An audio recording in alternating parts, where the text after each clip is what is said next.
Hello hello. ठीक है। किसी भी रचना में जब हम बात करते हैं, हमने कल बताया था मोटी मोटी बात, 3 प्रश्न होते हैं कहीं पर भी। या तो इतिहास के साथ कुछ उसकी साम्यता होगी, या तो उसमें कल्पना होगी, या तो इतिहास और कल्पना का मिश्रण होगा। किसी भी रचना को देखने का तरीका क्या है, और यही समस्या जो है पद्मावत के उस पर है कि इसका कथानक कैसा है। पहले तुम्हारे दिमाग में प्रश्न का फ्रेम बनेगा, तब कॉपी पे लिखा जाएगा। क्या क्यों किया गया है, प्रश्न पढ़ो। समन्वय क्यों हुआ है? हाँ तो ठीक है, समन्वय और उसका मतलब वही है।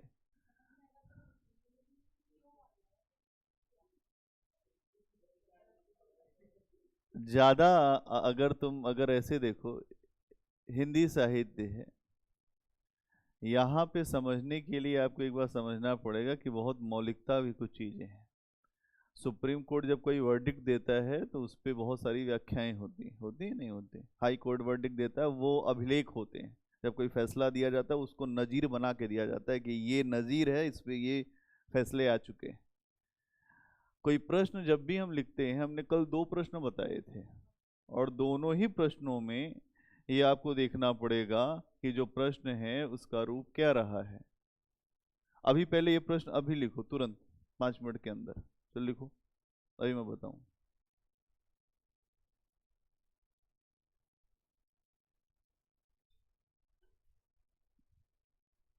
हाँ बोलो।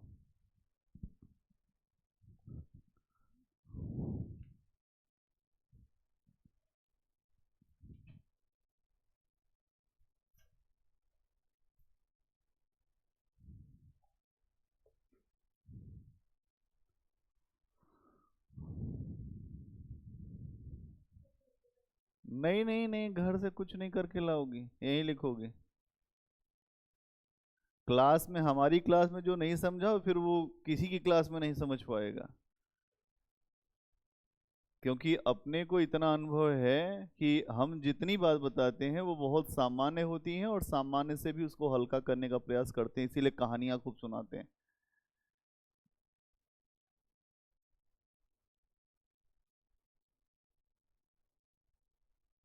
विद्यार्थी की सफलता टीचर की भी सफलता है, और विद्यार्थी की असफलता टीचर की असफलता।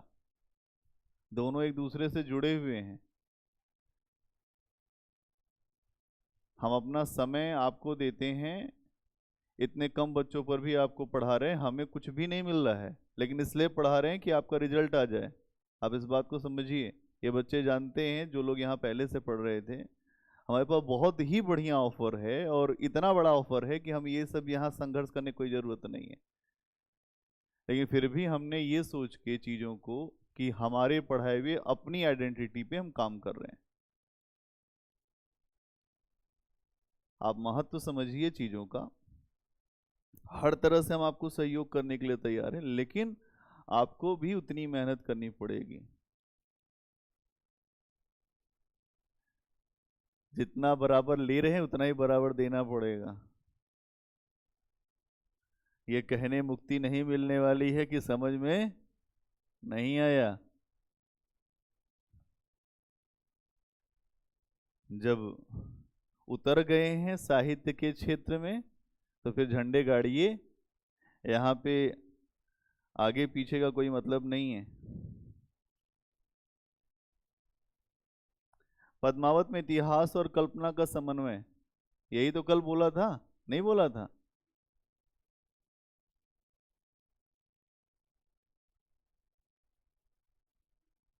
आधार बताए थे, निष्कर्ष लिखवाया था।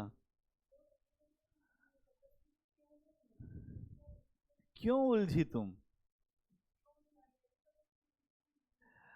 अरे भाई, तुमको अपने से ही कि सर मैंने ऐसे लिख दिया समन्वय पे, क्यों में क्यों उलझ गई तुम?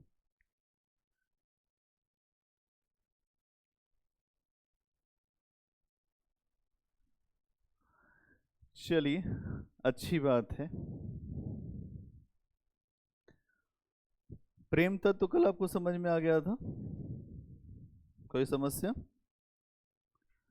आज हम लोग बात करेंगे नागमती का विरह वर्णन।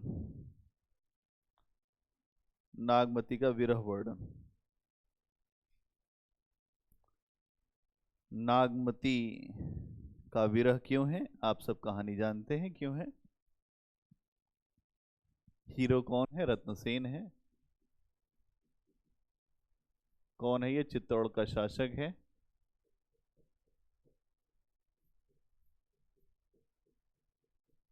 इसका एक नाम और क्या मिला है यहाँ पे? भीमसेन। ठीक है।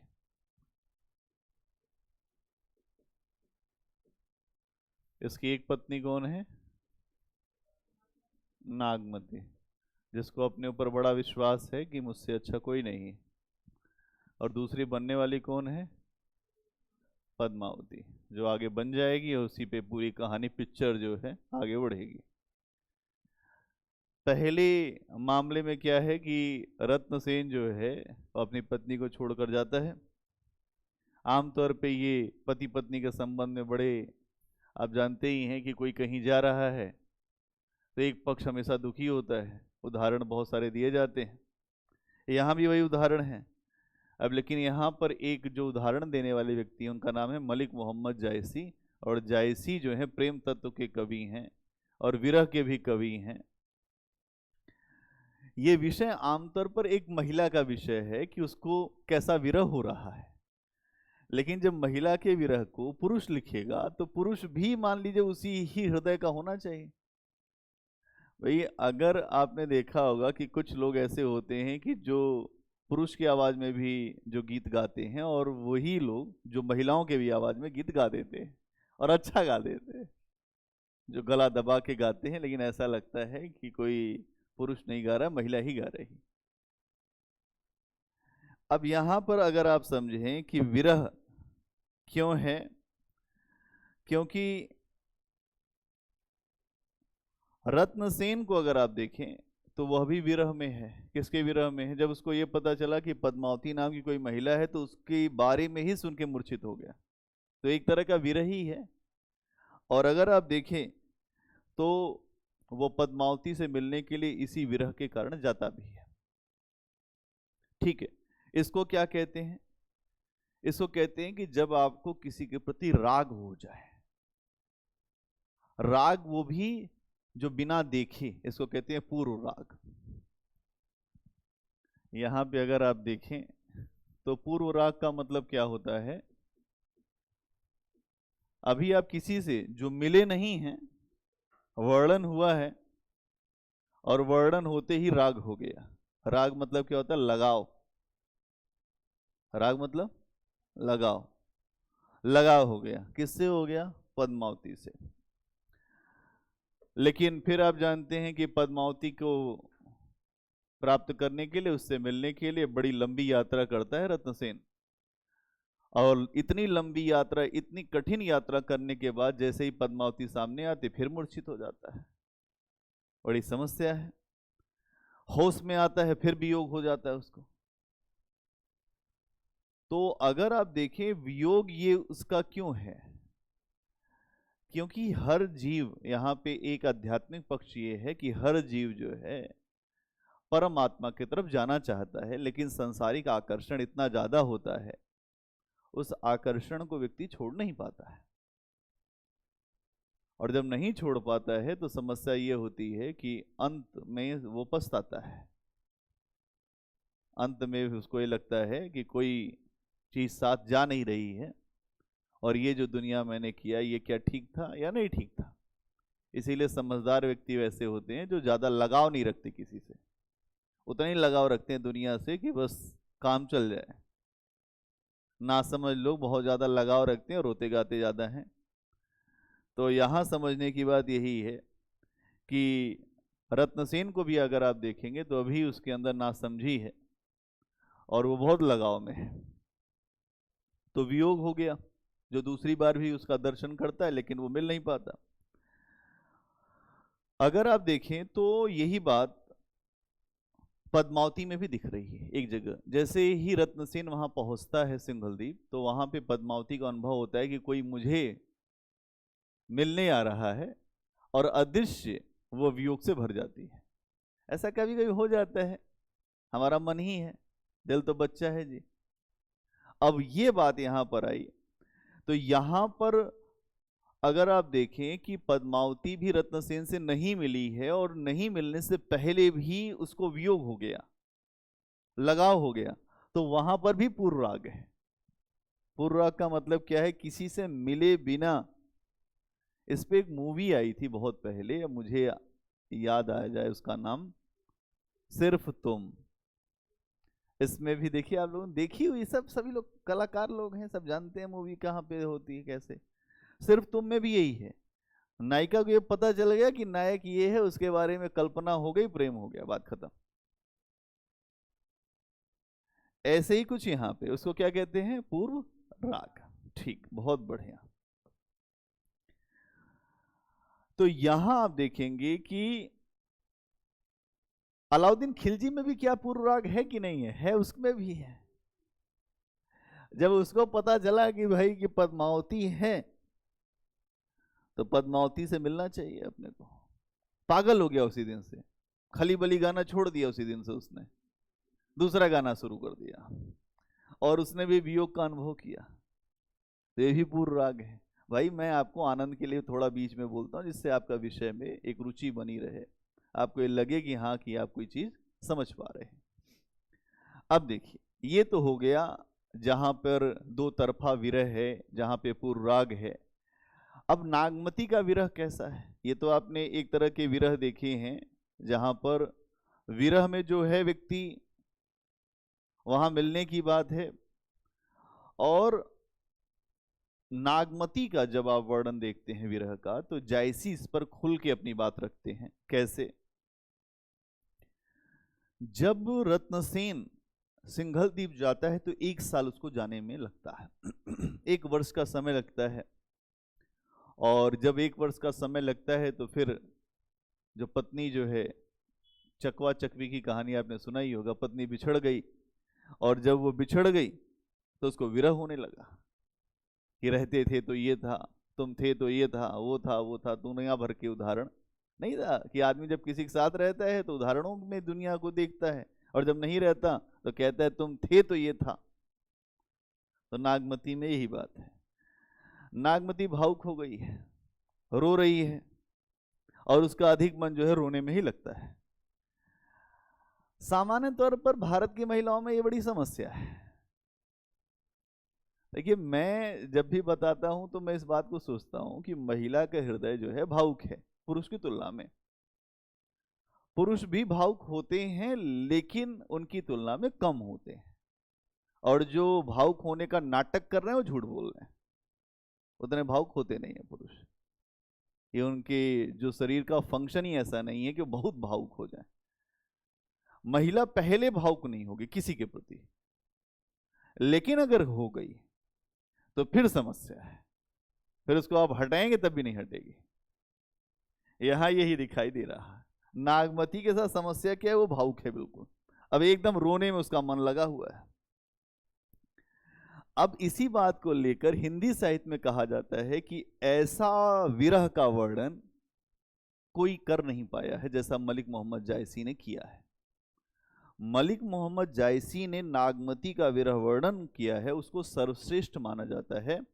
और ये कहा जाता है, आचार्य शुक्ल ने भी यही कहा है, नागमती का विरह वर्णन हिंदी साहित्य में अद्वितीय वस्तु है। ये कोई और नहीं, आचार्य शुक्ल कह रहे हैं, जो बहुत नाराज रहते हैं। देखिए, नाराज रहने वाला व्यक्ति भी अगर आपकी प्रशंसा कर रहा है, इसका मतलब कि कुछ आपने काम कर दिया है बेहतर। नागमती का विरह कोई ऐतिहासिक घटना नहीं है। एक महिला जब अपने पति से अलग हो रही है तो उसके भीतर क्या भाव उठ रहे हैं, उसका वर्णन जायसी ने किया है। और इसको लेकर आप देखें कि आचार्य शुक्ल का भी यह मानना है, विरह वर्णन पूरे हिंदी साहित्य में अद्वितीय है, जिसकी तुलना न की जा सके। अद्वितीय मतलब क्या होता है? जिसके समान कोई दूसरा नहीं हो। अद्वितीय का मतलब क्या होता है? अतुलनीय, है ना, जिसको तौल ना सके। सबसे बड़ी विशेषता क्या है?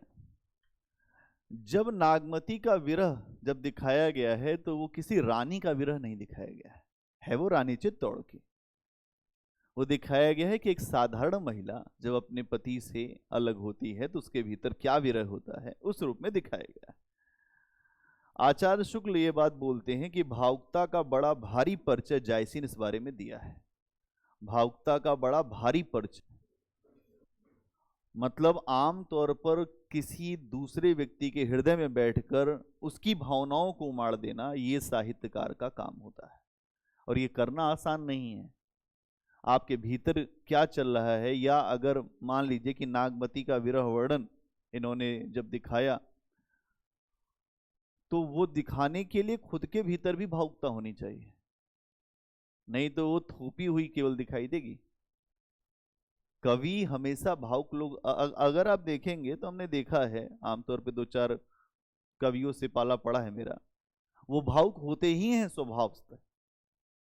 रोने वाले होंगे थोड़ी देर में, तब तक रोएंगे नहीं तब तक कविता फूटेगी नहीं, और जब तक दुख में नहीं होंगे तब तक कविता नहीं आएगी, और जब तक प्रेम में नहीं होंगे तब तक कविता नहीं आएगी। ये सब होता ही है उसमें। वो कहते हैं कि मुझे विरह चाहिए, इसलिए कविताएं लिखी जाती हैं। यहां आप देखिए क्या है, ये क्या कह रहे हैं कि नागमती विरह में इतनी ज्यादा है कि वो ये भूल गई है कि उसे रानी है, कि मैं एक रानी हूं। अपने को केवल एक साधारण नारी समझती है कि मैं एक सामान्य महिला हूं, और जो साधारण महिला का दुख है वो जायसी ने नागमती के माध्यम से दिखा दिया है। रानी का दुख बहुत ज्यादा नहीं होता। आपने रानियों के बारे में बहुत सारे स्थान पे सुना होगा, रानी बहुत ज्यादा भावुक होती ही नहीं है, लेकिन नागमती एकदम भावुक है, जो रानी के औदात्य से अलग है। रानी का मतलब है शिवगामी देवी, रानी का मतलब है देवसेना। ये पात्र हल्के नहीं हो सकते। लेकिन क्या आपको लगता है कि अगर वो रानी है तो एक महिला भी है? अगर वो एक महिला है तो उसके अंदर प्रेम भी है, और अगर वो प्रेम में है तो वो समस्या में भी वैसे ही होगी, भले ही वो रानी बन के अपना चेहरा छिपाती हो। इस मामले में जायसी महत्वपूर्ण है कि जायसी ने एक रानी के प्रेम को नहीं दिखाया है, रानी के माध्यम से साधारण महिला का प्रेम जो है, जो समस्या है, जो उसका दुख है, उसे दिखाया गया है। तो यहां अगर आप देखें तो ये बात आपको समझने वाली है। अगर कोई राजमहल में रहेगा तो उसको क्या गर्मी लगेगी? नहीं लगेगी। लेकिन नागमती को बहुत गर्मी लगती है। एक उदाहरण आता है, जेठ जरे जग बहे लुआरा। जब जेठ का मौसम आता है तो आग लग जाती है धरती पर, बड़ी गर्मी पड़ती है, और उस समय लपट चलती है, लू चलती है। जेठ जरे जग बहे लुआरा, ये आप देखेंगे जो भाषा किधर की है, उत्तर प्रदेश के आसपास में जो भाषा बोली जाती है वो भाषा है। तो केवल समझिए, जेठ जरे जग बहे लुआरा, उठे बवंडर धिके पहाड़ा। बवंडर उठता है, पहाड़ गर्म हो जाते हैं, भाप फेंकने लगते पहाड़। देखिए, चारे ही पवन झकोरी आगे, चारों तरफ से पवन आग को झकोर रही है, लगा रही आग, और लगो और लगो और लगो। इसी समय जंगलों में भी आग लगती है। लंका दाही पलंका लागी, लंका में आग लग जाती है, इतनी ज्यादा गर्मी पड़ती है। अगर सामान्य, आप सोचिए, सामान्य से सामान्य उदाहरण यहां दे रहे हैं। उठे आगे औ आवे आंधी, आग उठ जाती और आंधी चलने लगती, आग की लपटों की आंधी। नैन न सूझ मरो दुख बांधी, मुझे आंखों से कुछ दिखता नहीं है। नैन न सूझ मरो दुख बांधी, दुख इतना ज्यादा है कि कुछ दिखाई नहीं दे रहा है। फिर क्या कहती है, बरसों मघा झकोरी झकोरी। ऐसे मौसम में मैं यही कहती हूं कि बारिश हो जाती तो कितना अच्छा होता। बरसों मघा झकोरी झकोरी, मोरे दुई नैन चुवे जस ओरी। मतलब मेरा ऐसा लगता है कि बारिश हो जाए तो, आंखों से बारिश हो जाए तो ज्यादा बेहतर है। मेरे दो नैन से उससे, अब देखिए क्या वर्णन हो रहा है। वर्णन ये है कि सारा कुछ जो कुछ है, हमें अपने दुख में ही हर जगह दुख दिखाई दे रहा है। कहते हैं, एक कहावत है कि सावन के अंधे को हर जगह हरा हरा ही दिखाई देता है। जो जिस भाव में रहता है उसको वही भाव दिखाई देता है। आप जिस भाव में होंगे आपको दुनिया उसी रंग में दिखाई देगी। आपका भाव सही है, दुनिया भी आपको ठीक दिखाई देगी। इसीलिए समझदार लोग कहते हैं नजर बदल दीजिए, नजारा बदल जाएगा। और आपकी नजर नहीं बदली तो नजारा हमेशा बिगड़ा ही हुआ रहेगा। ठीक है, तो यहां ये चीज आपको दिखेगी।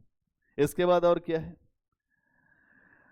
आप देखेंगे कि नागमती जो है, जब रत्नसेन चला गया है तो बहुत ज्यादा समस्या है। ये समस्या अगर आप देखेंगे कि जब भगवान कृष्ण गोकुल से गए, इसी बात को भ्रमर गीत में सूरदास ने भी समझाया है। जब कृष्ण गोकुल से गए तो गोपियां जो हैं आगे लेट गई रथ के, ये अब जाने नहीं देंगे तुमको, हमारे ऊपर से ही रथ ले जाओ, चढ़ा के मार डालो, फिर जाओ।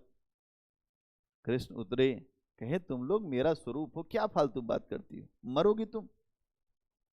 कहे नहीं मरना है, अब तुम जाओगे तो मरना ही है। कृष्ण समझाते हैं। उधर से राधिका आती हैं, उनके लीडर तो वही है, राधिका है जो गोपियों की। कि हमें तो बोलना ही नहीं है, जो मन करे वो करो। लेकिन जो गोपियां वो कंट्रोल नहीं कर पाती, कहें कि तुम्हें बोलना नहीं है, वो निकल जाएंगे मामला। अब समस्या ये है कि कृष्ण को समझाना है। कृष्ण ने कहा कि मैं आता हूं, जाता हूं और आता हूं। और कृष्ण एक बार छोड़ के गए मथुरा वृंदावन, तो वापस कभी नहीं आए। कृष्ण के पास भी बहुत काम है ना, और भी कुछ काम है जग में करने को। एक ही काम तो बचा नहीं था कृष्ण के पास। कृष्ण तो व्यवहारिक व्यक्ति हैं, इसीलिए उनके ऊपर बात आती है कि व्यवहार में कृष्ण को पकड़िए और आदर्श में राम पकड़िए। आदर्श पकड़ेंगे तो जीवन में बहुत दुख मिलेगा और उसके बाद कोई मानेगा भी नहीं।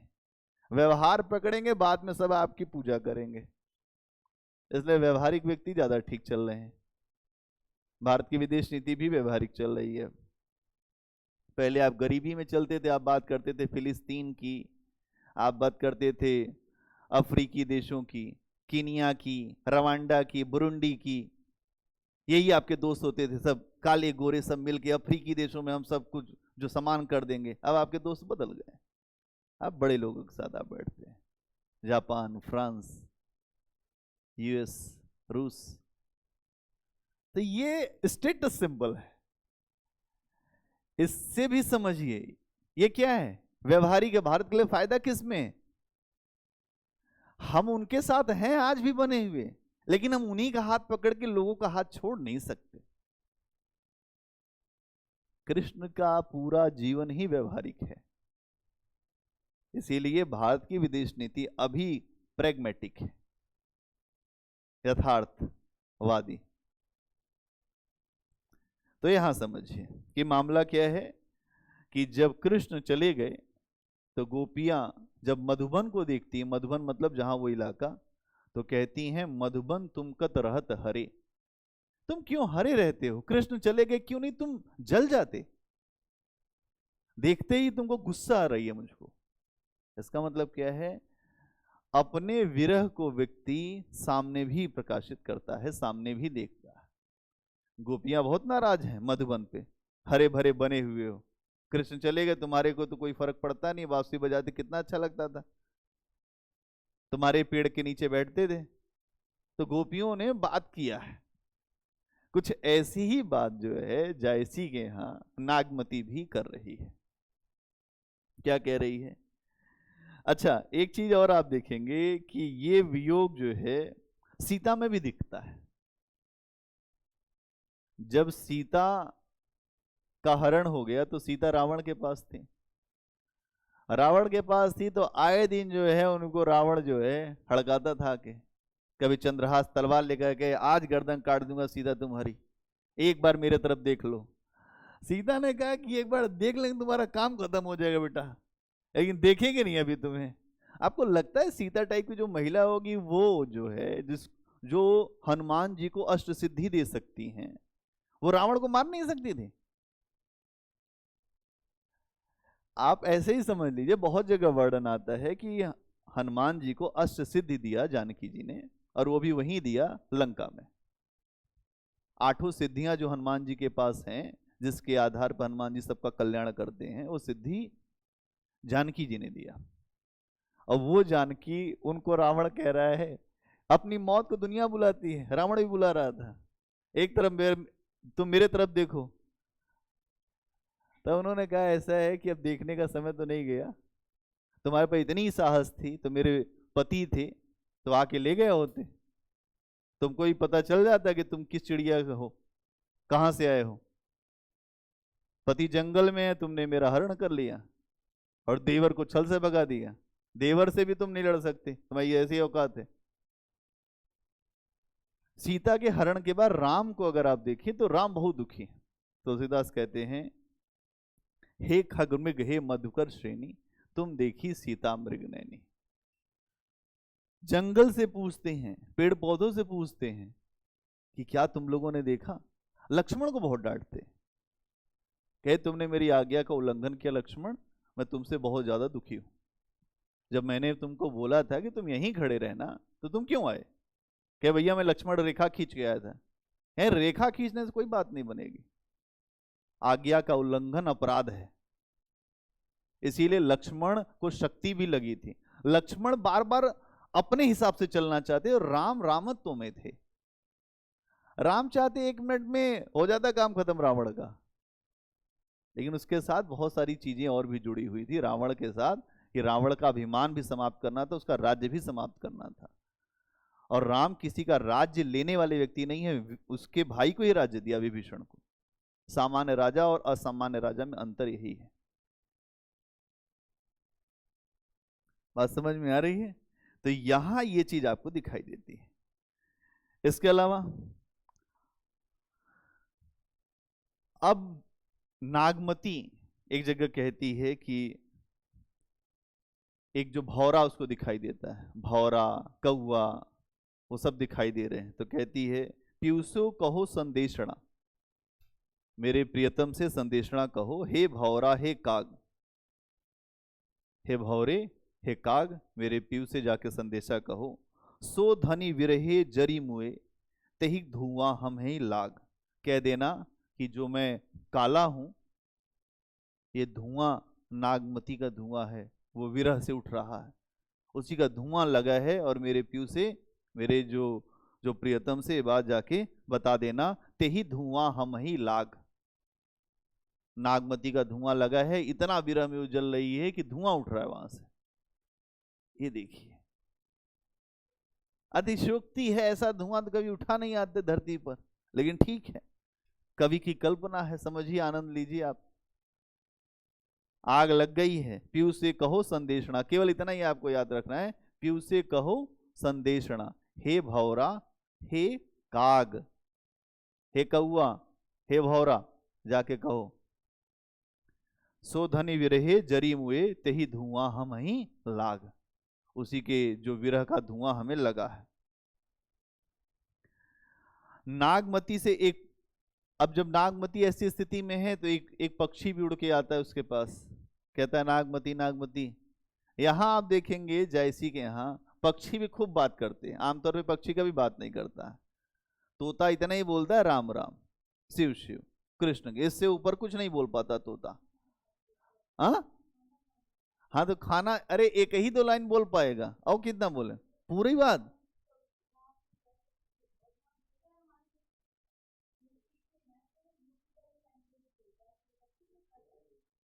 हाँ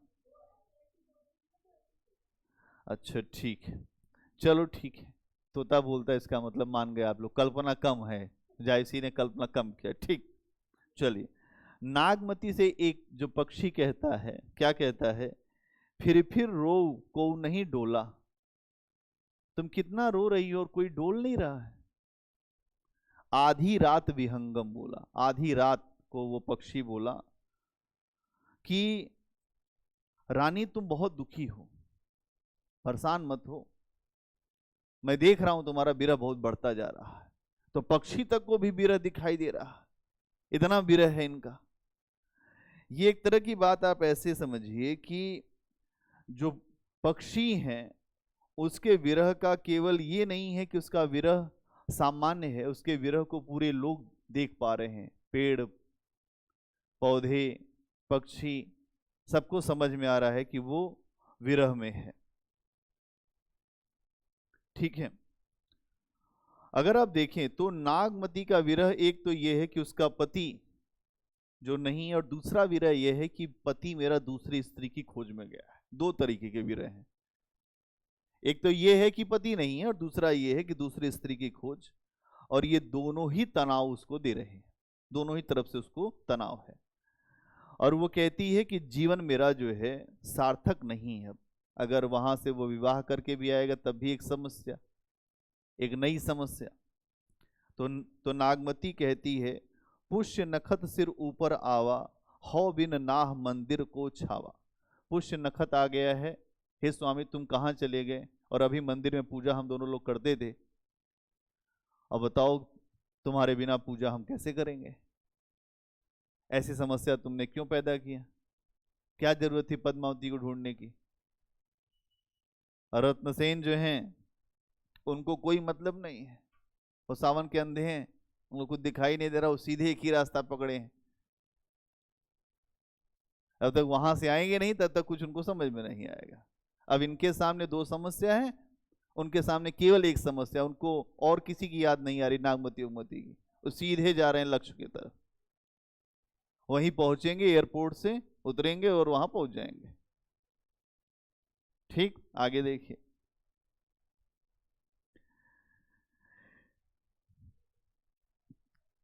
नागमती एक जगह ये कहती है कि भाई अगर कुछ भी हो सके तो मेरे पति से कोई मुझे एक बार मिलवा दो, अगर ये हो पाता तो मैं बहुत अच्छे तरीके से अपने जीवन को आगे बढ़ा पाती।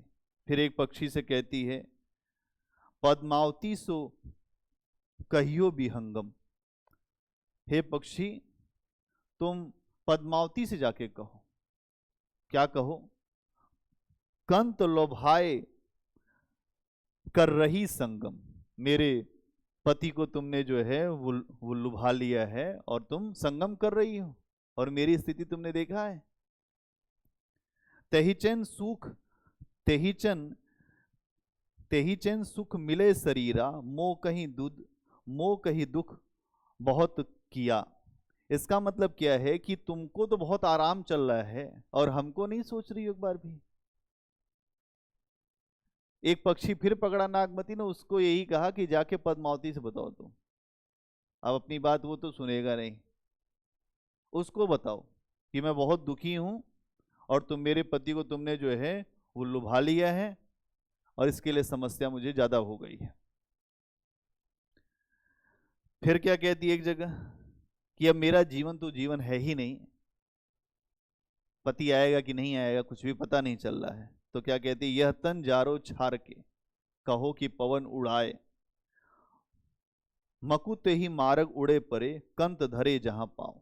मुझे उस मार्ग पर जो है उड़ा के ये हवा ले जाए मेरी धूल को, और जहां मेरा पति आ रहा हो उसके सामने ये मुझे डाल दे।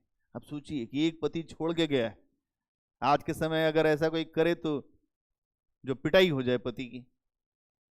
और एक ये पत्नी है, जान रही है कि जो दूसरे महिला के पास गया है, उसके बाद भी कह रही है कि यह तन जारो छार के, मरने के लिए तैयार हो गई हैं। और उसके बाद भी आगे सुनिए, अपनी जो जो मरने के बाद जो अस्थियां हैं उसको कह रही है उसको उड़ा के ले जाए पवन और उसके पैरों के नीचे डाल दे। क्या ही प्रेम है भाई, कितना प्रेम करने की क्या जरूरत है? आपका कोई शोषण पे शोषण किए जा रहा है, हम प्रेम पे प्रेम किए जा रहे हैं, कोई मतलब नहीं।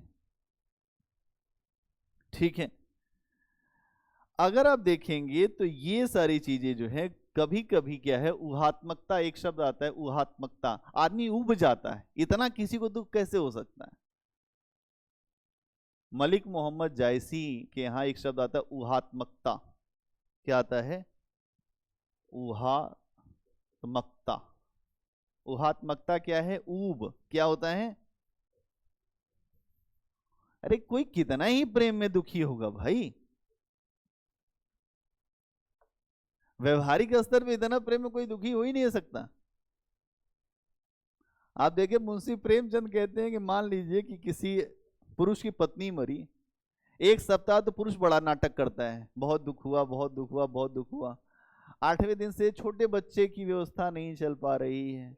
अरे क्या मक्कारी है तुम्हारी भाई, ये बताओ सीधे एक दूसरी शादी करना है अब तुम्हें? अगर कोई महिला कह दे उसके जीवन में उसके लोग पीछे पड़ जाएंगे। बताइए ऐसी कोई महिला होती है? हाँ ऐसी कोई महिला होती है? अरे तुम करो तो सब सही, अगर कोई महिला बता दे तो तुमको गलत। तो ये समस्या यहाँ पर है कि इतना ज्यादा प्रेम में रहना नहीं चाहिए, लेकिन रह रही है नागमती, तो समस्या है। और क्या है, कभी कभी हंसी भी आती है कि इतना दुख इसको क्यों है। एक उदाहरण सुनिए कि दही कोयला भई कंत सनेहा, जो दही थी सफेद कोयला हो गई जो जो प्रियतम के याद में। तोला मांस नहीं रहा देहा। बताओ जब तुम थे तो इस शरीर पे मांस था, लोग कहते हैं कि मांस शरीर पे आ जाता है जब अच्छा कोई दिखता है, खाता पीता है तो बढ़िया स्वस्थ हो जाता है, सुंदर भी लगता है। क्या कह रही हैं, तुम गए हो तब से खाना पीना छोड़ दिया, शरीर का जो मांस था वो भी खत्म हो गया है। अब बताइए, रकत न रहा, शरीर से खून भी खत्म हो गया है। विरह तन जारा, विरह ने इतना तन को जला दिया है। रति रति होई नैनन ढरा, रात रात भर तुमको इतना याद कर दिए हैं कि आंखों में भी कुछ समझ में नहीं आ रहा कि क्या हो रहा है। भाई ये सब अतिशयोक्ति है। आचार्य शुक्ल कहते हैं कि जायसी का विरह वर्णन, जायसी का विरह वर्णन कहीं कहीं इतना ज्यादा जो मजाकिया लगने लगता है कि ये समझ में नहीं आता है कि इसमें जो गंभीरता कितनी है। ये लगता है कि यहां पर इतनी वेदना कैसे शब्दों से हो सकती, इतनी वेदना किसी में कैसे हो सकती है जितनी वेदना ये दिखा रहे हैं। अगर आप देखें तो यहां पर यह बात समझना पड़ेगा, ठीक है फिर भी मध्यकाल की अगर कोई नारी है उसके अंदर जितनी भी विरह वेदना, यह विरह वेदना इसलिए भी थी कि महिला हमेशा अपने आप को पुरुष का उससे अलग नहीं समझती थी। पहले क्या था, शादी हो गई तो मेरा जो कुछ है पति ही मेरा देवता है, अब जीवन में उसके सिवा कुछ है नहीं, और नहीं है तो फिर क्या ही करेंगे जीवन, तो मेरा जीवन कोरा कागज वाला कहानी। वो मध्यकाल में भी वही था, और उस समय तो और भी था, सामंतवादी सोच थी। इसीलिए ये भी परंपरा लाई गई कि सती प्रथा, कि जल जाओ, पति नहीं तो तुम्हारे जीवन फिर क्या ही रखा है। और जो नहीं जलता था उसको ऐसे देखा जाता था कि वो कितनी बड़ी अपराधनी हो। यहां ये बात आपको समझना पड़ेगा कि ये जो बात मलिक मोहम्मद जायसी नागमती में दिखा रहे हैं विरह, ये मध्यकालीन नारी की दास्ता की स्थिति का सूचक भी है कि जब महिला किसी के प्रति बहुत ज्यादा अनुरक्त है या उससे अलग अपने आप को नहीं सोच पा रही है, तो फिर उसके न रहने पर उसके जीवन में कोई सार नहीं है, और अगर कोई सार नहीं है तो समस्या अधिक है। और यह मानने में हमें कोई भी अतिशयोक्ति नहीं होनी चाहिए कि यहां नागमती का जो विरह वर्णन दिखाया गया है वो अद्भुत है, अपनी व्यापकता उसमें दिखाई देती है, उसकी पवित्रता भी दिखाई देती है। लेकिन कुछ ऐसे स्थान हैं जहां ये विरह वर्णन लिमिट को क्रॉस कर जाता है, जो नहीं क्रॉस करना चाहिए था। लेकिन ठीक है, वर्णन करते करते कवि का हृदय है और आगे बढ़ गया, एक चूड़ी और चढ़ा दिया उन्होंने, एक्सीलेटर थोड़ा बढ़ा दिया। एक्सीलेटर बढ़ाने से समस्या क्या हुई, ऊहात्मकता आ गई, और ऊहात्मकता ऊ पैदा करती है, हंसी पैदा करती है। आप पढ़ रहे हैं विरह, आपको आने लगी हंसी। तो आचार्य शुक्ल ने कहा कि जैसी सब कुछ तो अच्छा कर रहे हैं लेकिन अति कर देते हैं।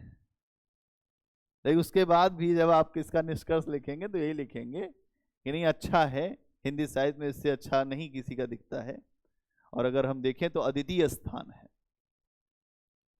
अब एक बात समझिए, ये नागमती का विरह वर्णन एक समस्या को जन्म देता है।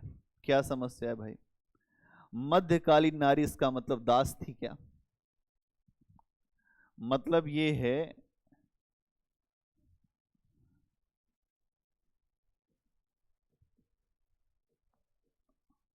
मध्यकालीन नारी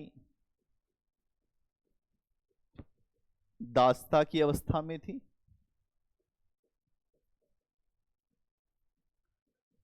आज के समय तो कोई किसी को ये कह दे कि हम नहीं रहना चाहते, फिर भी लोग तुरंत ही इधर उधर हो जाते हैं। अब ये समझिए कि यहां क्या अवस्था है, मध्यकालीन नारी की अवस्था क्या है। नागमती का विरह वर्णन जो है उससे एक विवाद का जन्म होता है कि क्या है। आचार्य शुक्ल एक तरफ ये कहते हैं कि ये विरह वर्णन जो है हिंदी साहित्य में बहुत अद्भुत है, अद्वितीय है, और ये भी कहते हैं यह आशिक मासूकों का निर्लज्ज प्रलाप नहीं है। शब्द देखिए, ये अक्सर कोट होता है हिंदी साहित्य में। इन्होंने ये भी कहा है कि ये आशिक मासूकों का निर्लज्ज प्रलाप नहीं है। आशिक और मासूक आचार्य शुक्ल को पसंद नहीं आएंगे। आचार्य शुक्ल पसंद करते हैं सीता जैसी महिला को। जयशंकर प्रसाद के यहाँ आप देखेंगे तो वो पसंद करते हैं बाहुबली की देवसेना को, वैसी महिला उनको चाहिए, अद्भुत हो, तीर चला सके, मार सके, ये कर सके वो। यही तो फिल्मों में आता है बाद में। यहां आप देखेंगे यही कहते हैं कि भाई आशिकी नहीं है, यहाँ आशिक माशूकों का निर्लज्ज प्रलाप नहीं है, बल्कि हिंदू गृहिणी की विरहवाणी है। हिंदू गृहिणी की विरहवाणी है नागमती का विरह वर्णन। सुनिए क्या है, हिंदू गृहिणी जो है वो कैसे अपने पति के लिए विरह में है, ये उसकी विरहवाणी है। और इसका सात्विक और मर्यादापूर्ण रूप, इसका सात्विक और मर्यादापूर्ण रूप मनोहर दिखाई देता है। मतलब प्रेम कैसा है, सात्विक है, मनोहर है। क्या गलत है? आचार्य शुक्ल ने कहा इसको खराब तरीके से मत देखिए। आशिक मासूकों का निर्लज्ज जो प्रलाप नहीं है ये कि आप ऐसे हंस रहे हैं इस पे। इसका मतलब आशिक मासूक को जो है आचार्य शुक्ल एकदम फूटी आंख नहीं देखना चाहते हैं। उनको समझ में नहीं आता कि आशिक मासूक क्या चीज होते हैं। अगली बात, कुछ लोग कहते हैं आचार्य शुक्ल इतने ज्यादा क्यों प्रश्न खड़ा करते हैं। कहते हैं कि मुख्यतः जो नारी है क्या उसको माना जा रहा है। मध्यकालीन नारी अगर आप देखें तो लिंग भेद बहुत ज्यादा है, स्त्री और पुरुष में बहुत ज्यादा अंतर है, और उसको केवल मर्यादा में रखकर उसके शोषण की बात करना और इसे बहुत अच्छा बताना, ये क्या अच्छी बात है? अगर ये अच्छी बात नहीं है तो फिर क्या समस्या है इसकी? ये कह रहे हैं भाई अगर आज के समय में हम देखें तो उस समय की महिलाओं की जो स्थिति थी वो काफी चिंताजनक थी, काफी समस्या वाली थी, और महिला को भोग की वस्तु माना गया, त्याज्य माना गया, बहुत जगह उसको साथ भी नहीं बिठाया गया। और फिर उस महिला से इतनी उम्मीद की जाती है कि वो अपने पति के लिए सब कुछ करे, सारा बलिदान वही करे, और उसी पे ही उसको जो देवी का स्थान मिलेगा, नहीं तो उसको उसके जो नीचे वाला स्थान जो पापनी वाला दे देंगे हम। ये तो करेंगे, जो डाकनी है, पापनी है, उसको मार भी देंगे। करते नहीं करते? यहां ये चीज इस पे बात कर रहे हैं। अगर आप देखेंगे कि भक्ति काल में भी आप देखें, कबीर जैसे पहुंचे हुए सिद्ध संत, तुलसी जैसे महान संत भी महिलाओं की हानि और जो महिलाओं के ऊपर बहुत अच्छे तरीके से बोल नहीं पाए। कबीर कहते हैं कि नारी की झाई पड़त अंधा होत भुजंग, कबीरा तिनकी कौन गति जो नित नारी के संग। मैंने आपको कबीर बताया नहीं था, क्योंकि महिलाओं की एक आलोचना है, लेकिन ये आलोचना किस संदर्भ में कबीर ने की है इस पे भी विवाद है। क्या है? नारी की झाई पड़त, नारी की परछाई पड़ते ही अंधा हो तो भुजंग, सांप अंधा पड़ जाता है, सांप जाता है अंधा। अब यहाँ पे ये बात आती है कि जो गर्भवती नारी है उसकी परछाई से ऐसा होता है। ये भी मान्यता अब कितना सही कितना गलत है नहीं पता। हाँ, ऐसी मान्यता है कि अगर कोई जो महिला है उसकी संतान उत्पत्ति होने वाली है, अगर वो जा रही है और सांप जा रहा और दोनों एक दूसरे से टकरा जाएं तो परछाई पड़ जाए तो जो सांप है वो अंधा हो जाता है। नारी की झाई पड़त अंधा हो तो भुजंग, कबीरा तिनकी कौन गति जो नित नारी के संग। इसका मतलब क्या है, अलग अलग नारियों जो अवैध संबंध, इसमें बहुत सारी बातें हैं। अगर ये बात ना होती तो अगली लाइन, ये अगला इनका जो है पद उसमें आता है कि पतिव्रता मैली भली काली कुचित कुरूप, पतिव्रता मैली भली काली कुचित कुरूप, पतिव्रता के रूप पर वारू कोटि स्वरूप। ये भी कबीर का है कि अगर एक ऐसी महिला है कि जो पतिव्रता है, अपने जो पति धर्म पर चलती है, काली हो, अच्छी न लगती हो, तब भी वो बहुत ही अच्छी है। क्या कहते हैं कि पतिव्रता मैली भली काली कुचित कुरूप, पतिव्रता के रूप पर वारू कोटि स्वरूप। अप्सराओं पे अप्सरा खड़ी हो तो पतिव्रता महिला उससे ऊपर रहेगी, क्योंकि उसका जो हृदय है उससे बहुत अच्छा है। यहां क्या कहना चाह रहे हैं कि अगर आप केवल बैठ के जो पार्टी अभी चलने दो, रात के 12 बज गए हैं, पार्टी अभी चलने दो, उस पे कटाक्ष है ये। कबीर को समझना इतना आसान नहीं, लेकिन ये आरोप है कबीर पे कि कबीर जो है महिलाओं को लेकर समस्या। एक जगह भगवान राम जब लक्ष्मण को शक्ति लगती है तो एक शब्द बोल देते हैं, तुलसीदास जी वहां पे बोलते हैं, नारी हानि विशेष क्षति नाही। अगर सीता की हानि हो जाए तो विशेष क्षति नहीं है। नारी हेतु प्रिय प्रिय बंधु गवाई, अगर लक्ष्मण की मृत्यु हो जाएगी तो मैं क्या जवाब दूंगा, अवधपुरी में जाऊंगा तो क्या बताऊंगा कि पत्नी के लिए अपने जो भाई को खो दिया, इतनी हल्की बात। तो नारी क्षति विशेष क्षति नहीं। तो बड़े बड़े लोग जो हैं नारी के मुद्दे पे असहज हो जाते हैं आके। समस्या ये भी है। अब आप देखें तो रीति काल में आ जाइए, तो रीति काल में क्या है, जो बिहारी जैसे लोग हैं, तो बिहारी एक रसिक व्यक्ति है, शहर में उनको सुंदरता दिखाई देती है, गांव में सुंदरता होती ही नहीं उनके नजर में। भोगवादी दृष्टि है वहां पे। जो राजा उनको भी समझा रहा है, राजा आज ऐसी ऐसी बात हुई है, और राजा खुश, उसने सोने का सिक्का फेंक दिया, फिर बिहारी ने लुक लिया उसको, कैच। अब फिर एक पद, तो कहत नटत रीजत खिजत मिलत खिलत लजियात, भरे भवन में करत है नैनन सो बात। तो रीति काल में और समस्या है, ठीक है। लेकिन अगर आप देखेंगे तो यही चीज आपको मलिक मोहम्मद जायसी के यहां भी दिखाई देगी। नारी क्यों इतनी बंधन में है, क्यों इतनी समस्या में है। यह विरह अगर आप देखें तो एक तरफा है, केवल नागमती को है, रत्नसेन को है ही नहीं, 1% नहीं। रत्नसेन के पास ऑप्शन 2 है, ऑप्शन 1 ऑप्शन 2। ऑप्शन 2 ज्यादा बेहतर, इसलिए ज्यादा वहां पर उसने फ्रीक्वेंसी दिखाई और वहां आगे बढ़ गया। ऑप्शन 1 पीछे छूट गया, लेकिन ऑप्शन 1 ऑप्शन 1 को छोड़ नहीं पा रहा। क्या समझ में आई बात? यहां ये भी समझिए, रत्नसेन जो दूसरा विवाह कर सकता है लेकिन नागमती नहीं कर सकती। नागमती करे गर्दन उतर जाएगी, पुरुष कर लेगा तो कोई समस्या नहीं, और महिला कर लेगी तो फिर आप जानते हैं क्या ही होगा। क्यों? क्योंकि मध्यकाल की नारी के पास न कोई आर्थिक सुरक्षा है, न अपनी सुरक्षा करने की सामर्थ्य है, और सब कुछ सुरक्षा सम्मान सब कुछ उसके पति पर निर्भर करता है। इसीलिए महिला बेबस और बेसहारा हो जाती है। पहले क्यों इतना शोषण हो रहा था? क्योंकि महिला पूरी तरह से आश्रित थी अपने पति के ऊपर, इसीलिए महिला को संपत्ति में भी अधिकार नहीं दिया गया था। और संपत्ति में अधिकार न देने के पीछे भी मानसिकता यही थी कि जीवन भर आश्रित बन के रहो, और सबसे बड़ी समस्या आश्रित बन के रहने की ही होती, ठीक है। और उसके पास एकमात्र विकल्प था कि पति 8 शादी करे 10 शादी करे, कोई दिक्कत नहीं है, चुपचाप अपना स्थान बना के वहां पे पड़े रहना है, जिंदगी काट लेनी है।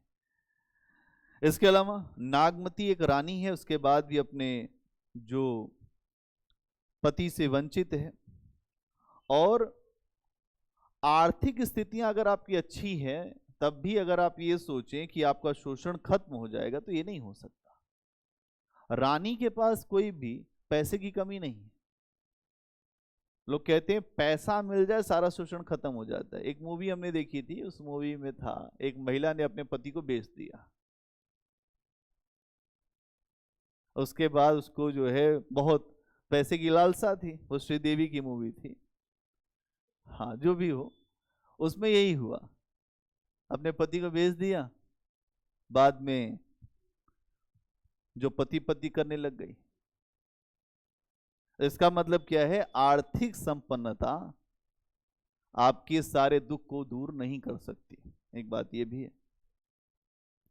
इसके अलावा जब इस भेदभाव को हम अपनी गृहस्थी से जोड़ देते हैं कि नहीं एक महिला के यही दायित्व है, पति चाहे जैसा दुष्ट टाइप का हो, वो शराब पिए, वो गांजा पिए, ये करे वो करे, लेकिन तुमको पैर दबा के ही सोना है बेटा, ये गृहस्थी की जो पाठ लोग पढ़ाते हैं वो खुद भी नहीं जानते कि वो क्या करते हैं, क्योंकि उन्होंने भी वही किया होता है, इसलिए वो पाठ पढ़ाते हैं।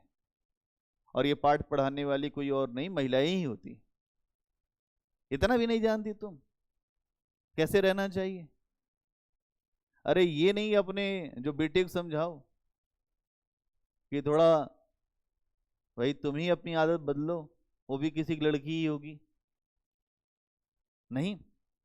और क्या कहते हैं, उसको कहेंगे कि तुमको जो पतिव्रत धर्म से रहना चाहिए वो तो खराब है ही है, पुरुष जो हैं, मैं तो कुताराम का नहीं, मैं तो कुताराम का नहीं कहते कबीर, वैसे ही पुरुष भी होता है। अप्रत्यक्ष रूप से समझ लीजिए, जो महिलाएं समझाती हैं ऐसे ही जो घर की, तो तुम अच्छी महिला बनो, जो पतिव्रत धर्म पे रहो, फिर जो गृहस्थ धर्म को निभाओ और आदर्श नारी बन के दिखाओ। आदर्श पुरुष को क्यों नहीं बना रहे हो तुम? आदर्श नारी बना रहे हैं हम। अभी हमारी एक विद्यार्थी थी, अब उसका नाम नहीं बताएंगे, उसके जो समस्या इसी बात की थी कि उसका विवाह हो गया था, लेकिन जो पति का कहीं और संबंध था। उसकी खुद की सास ने कहा कि तुम अच्छे से रहो, ये तो होता रहता है। क्या ही बात है ये, कुछ भी, ये वही है कि मध्यकाल की जो नारी की सोच वही है और वो वही करवाएगी। यहां यही बात कहा जा रहा है कि हर चीज, भाई नागमती ये कहे कि नहीं तुम जा रहे हो जाओ, कोई बात नहीं, हम विरह में रहेंगे, वो भी ठीक है। आजकल की होती है महिला तो कहती है ऐसा है कि पहले हमें मार दो या हम तुम्हें मार दें, उसके बाद ही तुम कहीं जाना। तो यहां पर अगर आप देखें तो ये पूरा समझौता करने के लिए तैयार है नागमती। तो ये भी एक अपने आप में समस्या है, अपने पति को भी जो बांट सकती है। और अगर आप देखें, जो पृथ्वीराज चौहान का नाम आप सब जानते होंगे, पृथ्वीराज चौहान एक बड़े राजा हैं और केवल इसीलिए मारे भी गए बाद में कि अत्यधिक उनका दिमाग इसी में ही था कि हमारे कितने विवाह हो जाएं और कैसे हमारे विवाह की जो संख्या बढ़े। उनकी 12 रानियों की चर्चा मिलती है। एक रानी का नाम उनके संयोगिता है, जो जयचंद की पुत्री थी, और उसी के चक्कर में ही सारे जोशियों ने भविष्यवाणी की थी कि पृथ्वीराज इससे विवाह मत करना, मामला बिगड़ जाएगा, तुम्हारे सारी ग्रह दशाएं गड़बड़ हैं, इसके साथ विवाह नहीं हो सकता। पृथ्वीराज ने चौहान ने कहा कि हुआ क्या था कि संयोगिता ने एक मूर्ति को, जो पृथ्वीराज चौहान को नहीं बुलाया गया था स्वयंवर में, उसकी मूर्ति रखवा दी गई थी अपमान के लिए, अपमान के लिए मूर्ति रखवा दी गई थी। उसी मूर्ति को ही संयोगिता ने वरमाला पहना दिया। जो राजा वहां पर सारे बैठे थे, राजाओं को नहीं पहना है। ये सूचना जब पृथ्वीराज चौहान तक पहुंची कि हुजूर आपका इतना ज्यादा क्रेज है कि आपकी मूर्ति तक को माला पहनाई जा रही है। पृथ्वीराज चौहान ने कहा अच्छा, 11 शादी हो चुकी थी उसके पहले, कहे कोई बात नहीं, एक और विवाह। पृथ्वीराज चौहान गए, वहां संघर्ष हुआ, अपहरण कर लाए, अपहरण करके ले आए और उसके बाद विवाह किया। बाद में वही जयचंद मोहम्मद गोरी को बुलाने वाला मेन व्यक्ति बना। उसने कहा मेरा अपमान कर दिया, अब मैं तुम्हें नहीं छोड़ूंगा। तो यहां समझने की जरूरत है कि एक महिला, 11 महिलाओं का फिर क्या होगा घर में, वो जो बैठी हुई हैं उनके बारे में तो कोई चर्चा नहीं है। संयुक्ता की चर्चा सब जगह है कि संयोगिता बताइए ऐसी महिला। वो महिला भी मूर्ख थी, वो महिला मूर्ख नहीं है। इसके इतने विवाह हो चुके हैं, इसका मतलब क्या है कि यहां उस समय विवाह का मतलब वीरता है, शक्ति प्रदर्शन। जिसके पास जितनी शक्ति उसके उतने विवाह। नहीं, आपको समझ में आ रहा है मैं क्या समझाना चाह रहा हूं? कायर और जो ऐसे लोग, उनकी शादी विवाह होंगे ही नहीं, और अगर होंगे तो वो मार भी दिए जाएंगे। आपने देखा ये बात, इतिहास पढ़ते, इतिहास में कुछ समझते भी हैं। जहांगीर का नाम सुना है? जहांगीर, जहांगीर का नाम क्या था? सलीम। सलीम को जो उनकी पत्नी थी क्या, नूरजहां, नूरजहां का विवाह हो चुका था पहले ही, पति मरवा दिया उसका। यही तो हो रहा था पहले मध्यकाल में, और क्या था? फिर उसके बाद विवाह कर लिया। यहां मध्यकाल में यही समस्या। और जो महिलाएं हैं उनका भी ब्रेन वॉश है पूरी तरह से। हाँ ठीक चल रहा है, जो हो रहा है अच्छा ही हो रहा है, ये हल्का था इसका काम खत्म हो गया, ये अच्छा है इसका काम शुरू। यही बात यहां पर की जा रही है। लेकिन कुल मिला जुला के ये भी आप कह सकते हैं, इन सारे आधारों पर हम ये नहीं कह सकते कि नागमती का विरह वर्णन ठीक नहीं है, बल्कि इसके विरह में जो दास्ता का पक्ष है वो ठीक नहीं है। और हमें इसकी प्रतिबद्धता और जो भावुकता दिखाई देती है ठीक दिखाई देती है। और इसमें ऐसा हम नहीं कह सकते कि महत्वहीन है, ऐसा नहीं होता। आज भी महिलाओं में इतना सब कुछ बदल गया, फिर भी उनका सोल, उनकी आत्मा वैसी ही है जैसे पहले थी मध्यकाल में। पुरुष आज भी वही है, खाना मेरा कहाँ है, कपड़ा कहाँ है, ये कहाँ है, ये कहाँ है, ये काम कर दो, वो काम कर दो, दिन भर दौड़ाएगा, उसके बाद फिर शाम को कहे तुमने क्या किया। है कि नहीं? क्या क्लियर है? नागमती पे प्रश्न आ जाएगा तो लिख देंगे आप। कुछ पॉइंट लिखना चाहते हैं? चलिए लिख लीजिए, नागमती विरह वर्णन। प्रश्न आए तो अब आपको समस्या नहीं होनी चाहिए, हर व्यक्ति अपने हिसाब से जो प्रश्न लिखेगा। नागमती विरह वर्णन, इतनी बातें बता दी हैं, लिखिए।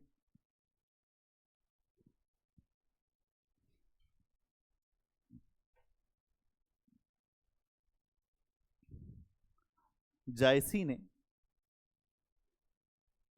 नागमती के विरह का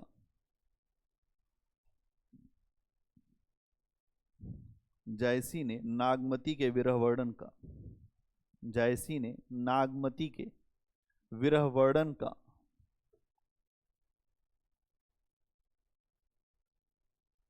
विरह क्या लिखा है? जायसी ने नागमती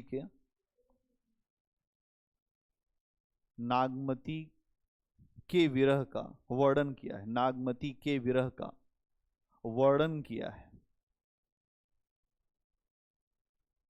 यह वर्णन बहुत सुंदर, यह वर्णन बहुत सुंदर, मार्मिक, यह वर्णन बहुत सुंदर, मार्मिक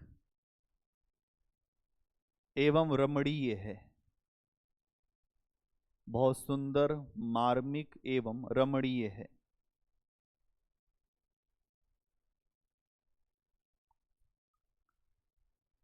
रमणीय मतलब क्या होता है? क्या होता है? सुहावना, अच्छा। कहते हैं रमणीय मौसम है आज का, रमण करने वाला, घूमने वाला मौसम। लिखिए आगे, रमणीय है। आगे लिखिए, नागमती रत्नसेन की पत्नी है। नागमती रत्नसेन की पत्नी है, जो रत्नसेन के सिंघल द्वीप जाने जो रत्नसेन के सिंघल द्वीप जाने पर जो रत्नसेन के सिंघल द्वीप जाने पर अपने पति से अलग है, जो रत्नसेन के सिंघल द्वीप जाने से अपने पति से अलग है, इसीलिए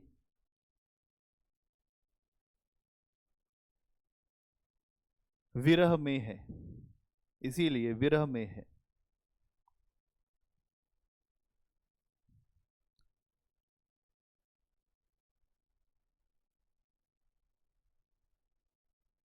सच यह है सच यह है कि सच यह है कि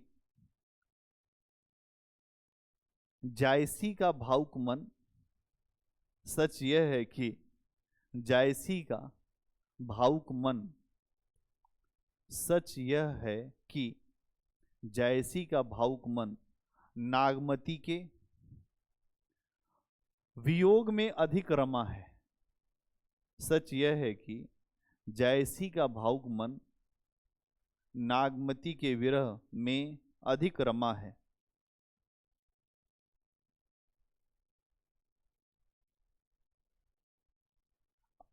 अगला पॉइंट, आचार्य शुक्ल कहते हैं कि इन्वर्टेड कॉमा, आचार्य शुक्ल कहते हैं कि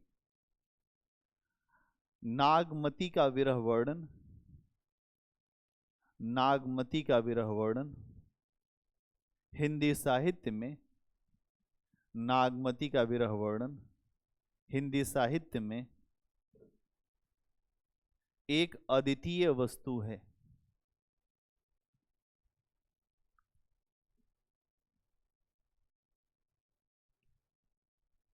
नागमती का विरह वर्णन हिंदी साहित्य में एक अद्वितीय, जिसकी तुलना न की जा सके, अद्वितीय वर्णन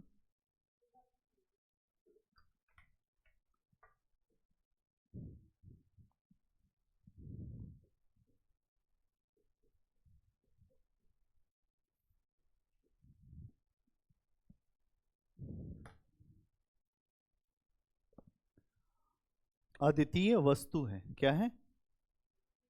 ठीक है, वर्णन कर दिया, कोई बात, अद्वितीय वस्तु है, वर्णन है, बढ़िया है। इन्वर्टेड कॉमा बंद कर दो। अगला पॉइंट, नागमती के विरह वर्णन में सबसे बड़ी बात यह है,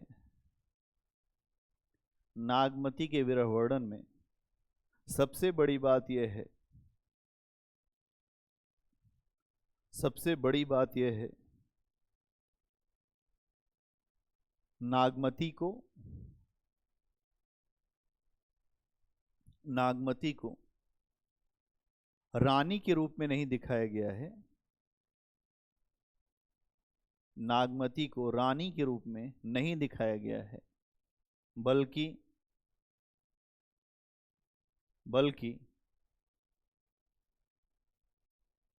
एक सामान्य महिला की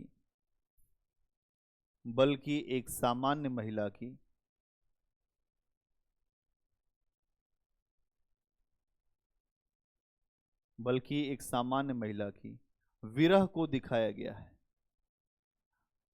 सामान्य महिला की विरह को दिखाया गया है।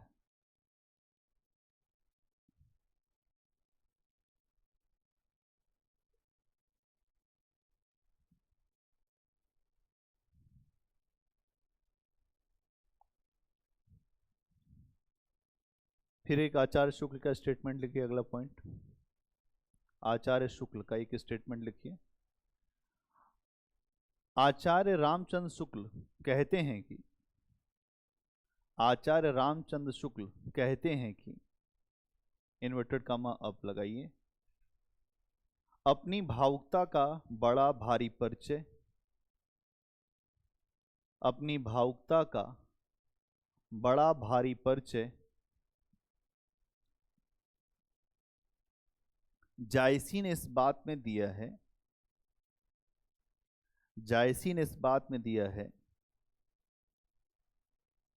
कि जायसी ने इस बात में दिया है कि रानी नागमती, रानी नागमती विरह में, रानी नागमती विरह में अपना रानीपन भूल जाती है। रानी नागमती विरह में अपना रानीपन भूल जाती है और अपने को केवल साधारण नारी के रूप में देखती है, अपने को केवल साधारण नारी के रूप में देखती है।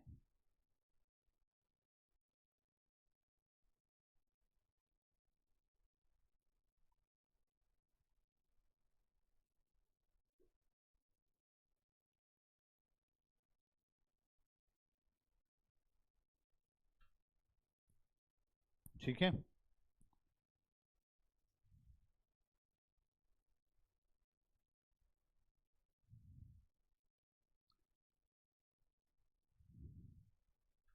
अगला पॉइंट बनाइए।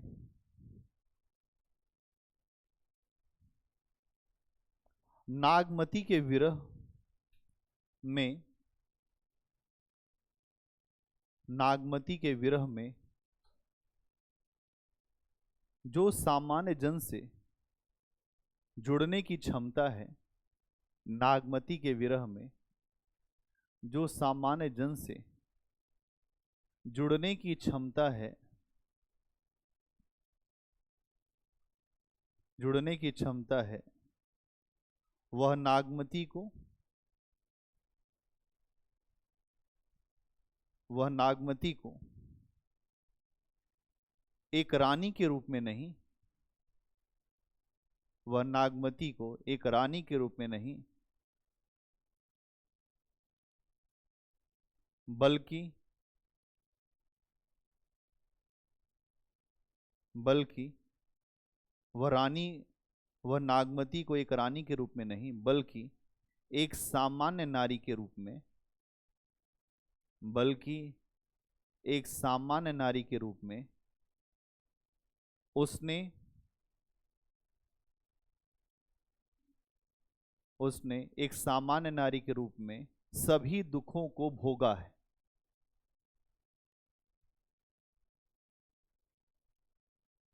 एक सामान्य नारी के रूप में उसने सभी दुखों को भोगा है।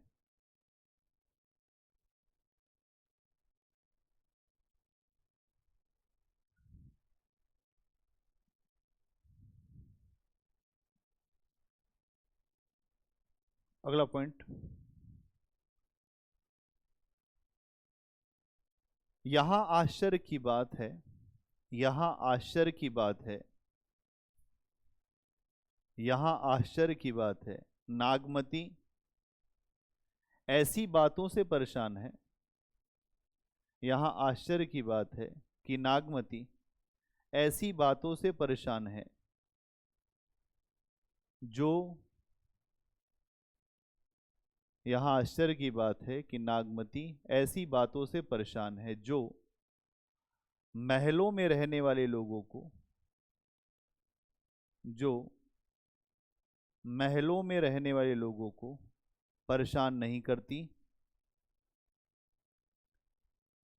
बल्कि साधारण लोगों को पहचान करती है, बल्कि साधारण लोगों को पहचान, बल्कि साधारण लोगों को परेशान करती है, बल्कि साधारण लोगों को परेशान करती है।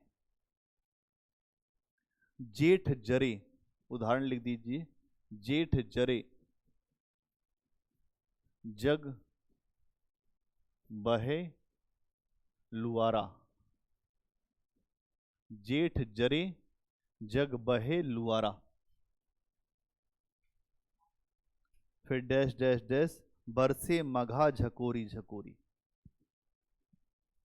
बरसे मघा झकोरी झकोरी। बरसे मघा झकोरी झकोरी। अगली लाइन है मोर दुई नैन, मोर दुई नैन, मोर दुई नैन चुवे जस ओरी।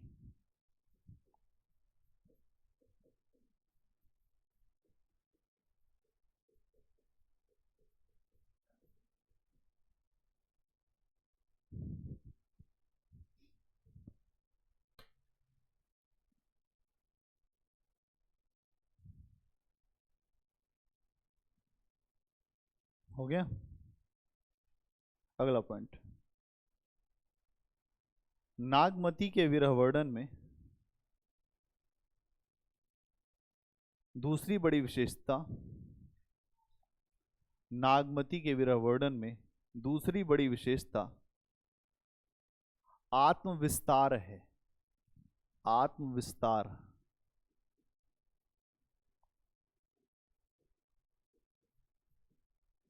आत्मविस्तार है। दूसरी बड़ी विशेषता आत्मविस्तार है।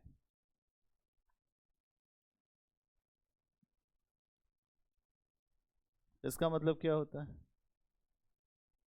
आत्मविस्तार, जब आपको दुख होगा तो आप दूसरे को बताएंगे। दुनिया में जिसको दुख हो जाएगा तो अपनी सहेली तुरंत बताएगा, सुनो मेरी बात सुनो। अपना आप दुख दूसरे को जरूर सुनाएंगे। जैसी के यहां नागमती के विरह वर्णन में आप देखें आत्मविस्तार बहुत ज्यादा है। कैसे, क्या है? ये स्वाभाविक सी बात है कि जब आप दुख में रहते हैं तो किसी को पकड़ के अपना दुख जरूर बताना चाहते हैं। बाद में उस दुख का वो जो आपने बताया है उसका वो फायदा उठाता है, लेकिन व्यक्ति उसके बाद भी मानता नहीं है। ठीक है, क्यों बताता है वो दुख? क्योंकि दूसरा उसके दुख से उसको बाहर निकलने में सहायता करे, मदद करे, इसलिए बताता है। और कुछ ऐसा ही अगर आप देखें कि अगर कोई व्यक्ति और ज्यादा विरह में है, ये तो एक पक्ष हो गया विरह का कि एक व्यक्ति व्यक्ति से कह रहा है, लेकिन और ज्यादा विरह में है तो क्या होगा? आप नेचर से कहने लगेंगे, आपका सब जगह विस्तार हो जाएगा। यहां मलिक मोहम्मद जायसी ने नागमती के विरह वर्णन में नागमती का विस्तार और ज्यादा कर दिया है। पेड़ पौधे चिड़िया सबसे वो बात कर रही है। ये क्या है? आत्मविस्तार है। जहां देखते हैं वहां तू ही तू है। तो फिर हम तो हर व्यक्ति से कह सकते हैं, पेड़ से कह सकते हैं, पौधे से कह सकते हैं, पहाड़ से कह सकते हैं, कह सकते नहीं कह सकते? ये आत्मविस्तार यहां पर बहुत ज्यादा होगा। क्यों? क्योंकि भावुकता जब बहुत ज्यादा होगी तो व्यक्ति विरही हो जाएगा, और विरही व्यक्ति जो है नेचर को भी देखेगा तो वहां भी उससे दुख की बात होगी। और ऐसे मैंने बहुत सारे उदाहरण बताए थे कि मधुबन तुम कत रहत हरे, फिर जो सीता खो गई तो राम कहते हैं, और वैसा ही कुछ यहाँ पर भी है। इसमें लिख दीजिए कुछ बातें। क्या लिखा? आत्मविस्तार लिखिए। इस नजरिए से, इस नजरिए से नागमती के विरह जैसा, इस नजरिए से नागमती के विरह जैसा नागमती के विरह जैसा दूसरा उदाहरण मिलना, नागमती के विरह जैसा दूसरा उदाहरण मिलना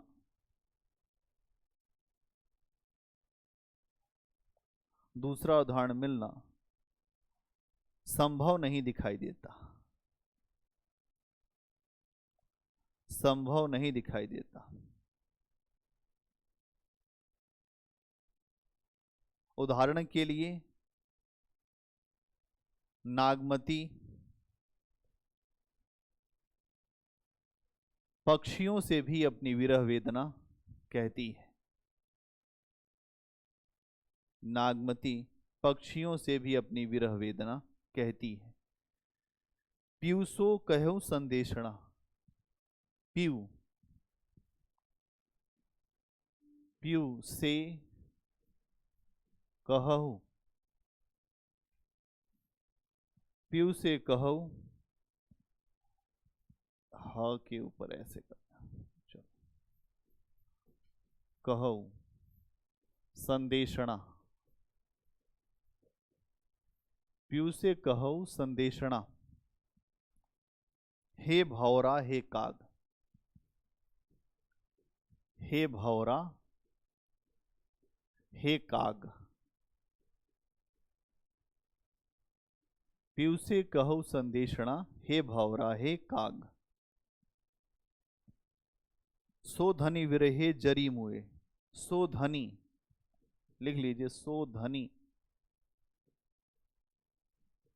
सो धनी विरहे, सो धनी विरहे जरी मुए। जरी मुए, जरी मुए क्या है? जरी मुए का मतलब क्या है? मर गए। मुई मतलब क्या होता है? मरना। जरी मुए। तेहिक धुआं हमही लाग। तेहिक धुआं हमही लाग। तेहिक धुआं हमही लाग।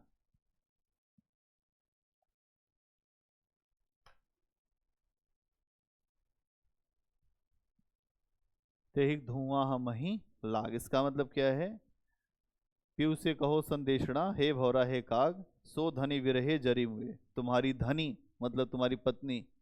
सो धनी विरहे जरी मुए, वो तुम्हारे विरह में जल के मर गई। उसी का धुआं मुझे लग गया, इसीलिए मैं काला हो गया। वो जल के मर चुकी है, उसके बाद भी कुछ याद नहीं है रत्न सेन को। ठीक है, आगे लिखिए अगला पॉइंट बना के। नागमती के विरह वर्णन में, नागमती के विरह वर्णन में, नागमती के विरह वर्णन में पहली बार हिंदी साहित्य में, नागमती के विरह वर्णन में पहली बार हिंदी साहित्य में प्रकृति, प्रकृति, प्रकृति विरही व्यक्ति के दुख से, प्रकृति विरही व्यक्ति के दुख से दुखी हो जाती है। प्रकृति विरही व्यक्ति के दुख से दुखी हो जाती है और उसके दुख को, और उसके दुख को दूर करने का प्रयास करती है। और उसके दुख को दूर करने का प्रयास करती है। इसका मतलब समझ पा रहे क्या है? क्या समझे इसका मतलब? नेचर देखकर पागल हो गया कि तुम इतना क्यों रो रही हो। नेचर ने कहा हम तुमको ठीक करेंगे, तुम रो मत। इतना दुख हो गया कि नेचर की जो चीजें हैं वो खुद ही बोलने लगे कि नागमती चिंता मत करो। उदाहरण लिखिए, नागमती से एक पक्षी कहता है, नागमती से एक पक्षी कहता है, क्या कहता है भाई? फिर रो को नहीं डोला। फिर रो, फिर रो,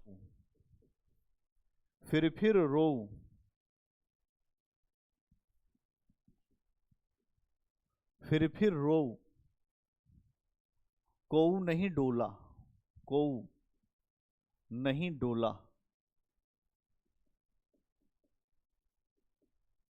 आधी रात विहंगम बोला।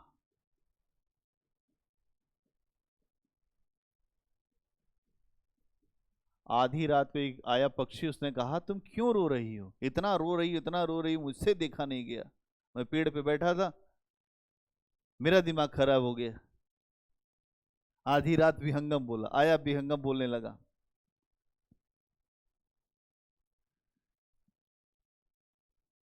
कई दुख रैनी न लावस आखी। कौन सा दुख तुमको लगा रानी कि तुम सो नहीं रही हो? अगली लाइन है, कई दुख रैनी न लावस आखी डैश डैश डैश, के ही दुख, के ही दुख रैन न लावस, के ही दुख रैनी न लावसी आंखी। नहीं, कुछ लोग देते हैं सांत्वना, तुम क्यों रो रही हो। इंसान नहीं बोल रहा है, पक्षी आ गया रात में। के ही दुख रैन न, मतलब रात हो गई है, क्यों इतनी दुखी हो। और न लावसी आंखी, सोना चाहिए तो तुम रो रही हो। हमें पागल कर दिया तुमने जो है रोते रोते।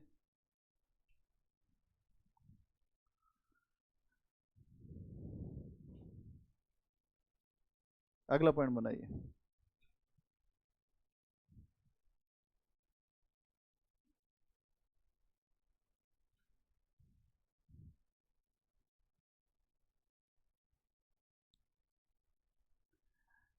लिखिए, नागमती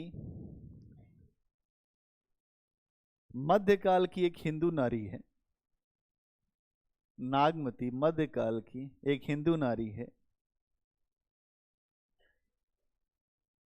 जिसके जीवन की सार्थकता, नागमती मध्यकाल की एक हिंदू नारी है जिसके जीवन की सार्थकता उसके पति में है, जिसके जीवन की सार्थकता उसके पति में है। उसका दुख दोहरा है, उसका दुख दोहरा है। जिसके जीवन की सार्थकता उसके पति में है, उसका दुख दोहरा है। एक, उसका पति अभी, एक तो उसका पति अभी राज्य में नहीं है, एक तो उसका पति अभी राज्य में नहीं है। दूसरा, उसका पति, दूसरा उसका पति दूसरी महिला की खोज में गया है। उसका पति दूसरी महिला की खोज में गया है।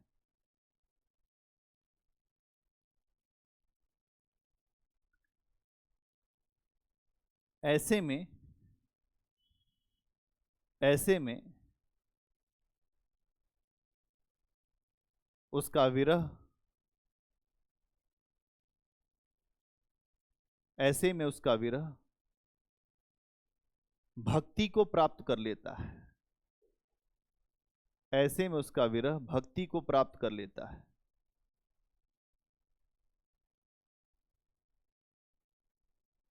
उदाहरण के लिए इन पंक्तियों को देख सकते हैं। पुष्य नखत सिर ऊपर आवा, पुष्य नखत, पुष्य नखत सिर ऊपर आवा, पुष्य नखत सिर ऊपर आवा, हौ बिन नाह, हौ,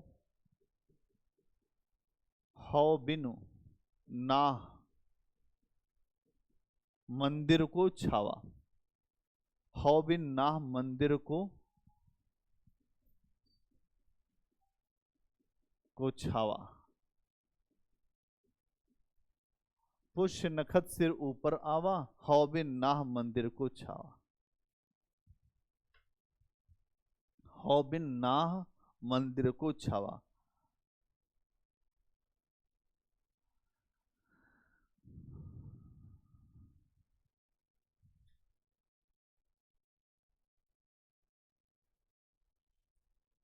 तो शुक्ल जी का स्टेटमेंट लिख लीजिए। मुझे कभी लगता है कि स्टेटमेंट पे कभी जायसी से प्रश्न आ सकता है। अगला पॉइंट बनाइए। आचार्य शुक्ल कहते हैं कि, इन्वर्टेड कामा, आचार्य शुक्ल कहते हैं कि, बहुत पसंद करते हैं नागमती को आचार्य शुक्ल, कहे ऐसी महिला चाहिए, महिला हो तो ऐसी। क्या कहते हैं?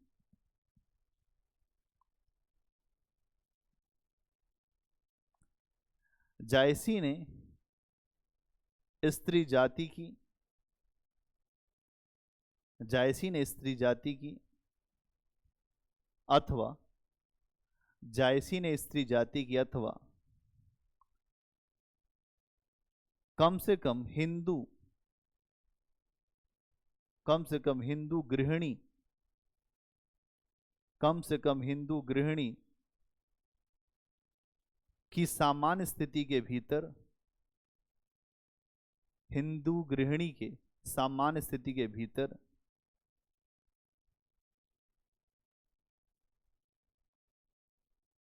जैसा विरह,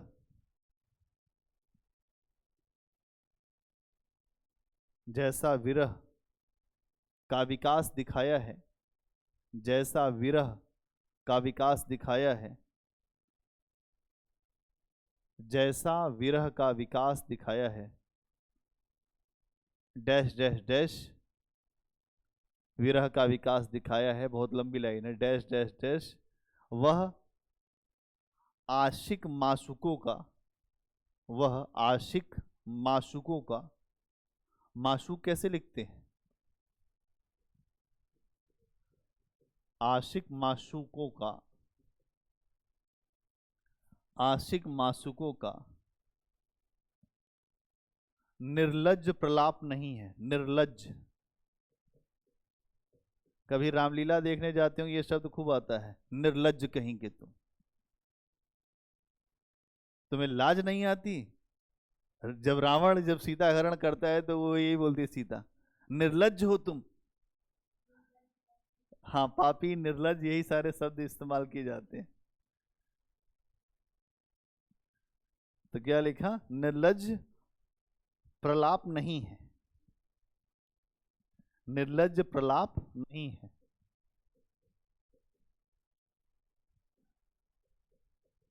मतलब जहां कुछ फालतू बात होगी वो आचार सुख को वो निर्लज्ज प्रलाप दिखाई देता है। जहां लज्जा नहीं आती तुमको, ऐसी बात करते हमारे सामने। आगे लिखिए, यह हिंदू गृहिणी की, यह हिंदू गृहिणी की विरहवाणी है, यह हिंदू गृहिणी की विरहवाणी है,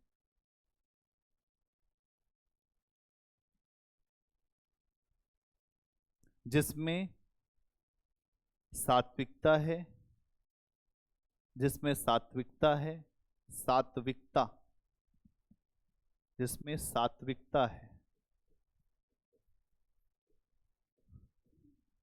जिसमें सात्विकता है, मर्यादा है और मनोहरता है, और मनोहरता है।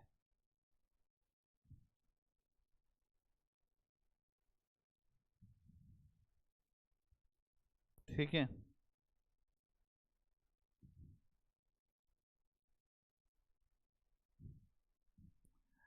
अब एक और है, कहो तो उसमें थोड़ा सा और लिखवा दूं, एक निष्कर्ष लिखवा देता हूं। एक तो ऊहात्मकता वाला भी लिख दीजिएगा। अच्छा, एक चीज ये देखिए, यह तन जारो छार के कि कहो कि पवन उड़ाए, ये क्या लगता है आपको? पति कुछ नहीं कर रहा है, हम अपना तन जलाने के लिए तैयार हैं। नहीं भाई, विरह वर्णन में एक पक्ष तो ये है कि जो विरही है वो अपना सब कुछ देने को तैयार है, लेकिन जिसके लिए वो दे रहा है वही नहीं तैयार है लेने को। अगला पॉइंट बनाओ, इसको लिख ही दो। नागमती का वियोग प्रतिबद्धता से भरा हुआ है, नागमती का वियोग प्रतिबद्धता से भरा हुआ है। उसका पति रत्नसेन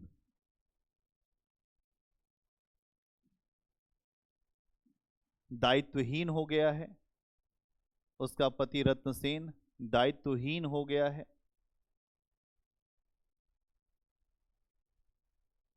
उसका पति रत्नसेन दायित्वहीन हो गया है, फिर भी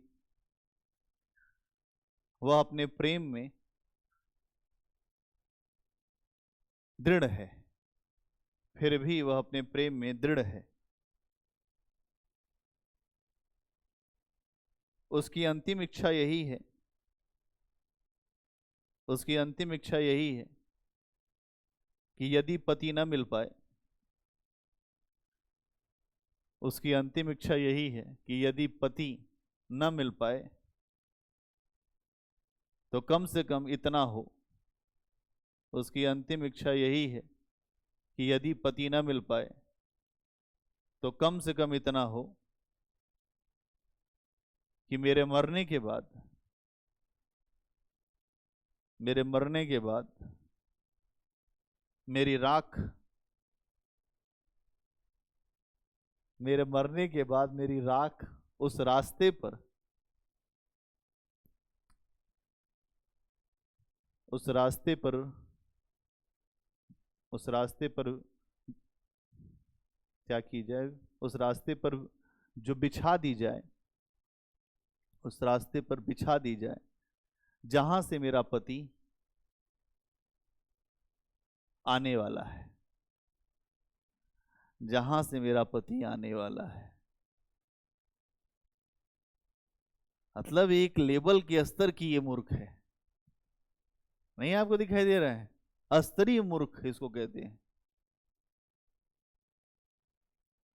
पागलपन में भी एक और पागलपन होता है, इसमें दोहरा पागलपन है। अरे मरने के बाद भी एक ये बात है, उसके बाद ही महसूस नहीं होगा रत्न सेन को, होगा क्या महसूस? कोई किसी के लिए कुछ भी कर दे, रत्न सेन को कोई महसूस नहीं होने वाला। रत्न सेन अलग देश का नागरिक है, जो श्रीलंका का, और इधर आने वाला नहीं अभी। तो लिख दीजिए यहीं पे। मतलब यहां इस बात से एक बात समझ में आ रही है कि नागमती व्यक्तिगत भोग से ऊपर उठ चुकी है। उसको पता है कि अब मेरा पति मेरा नहीं है, और अब एक ही स्थिति बचेगी, जो कुछ देना है वो मुझे ही देना है, जितना बलिदान होगा वो मैं ही करूंगी। उदाहरण लिख दीजिए, यह तन जारो छार के, यह तन जारो, यह तन जारो छार के, यह तन जारो छार के, छार के, कहो कि पवन उड़ाए, कहो कि पवन उड़ाए, यह तन जारो छार के, कहो कि पवन उड़ाए। फिर डैश डैश डैश, कंत धरे जहां पांव, कंत धरे जहां पांव। देशभक्ति के लिए करती तो बात समझ में आती, लेकिन नहीं, जो करना है वही करेगी। अगला पॉइंट,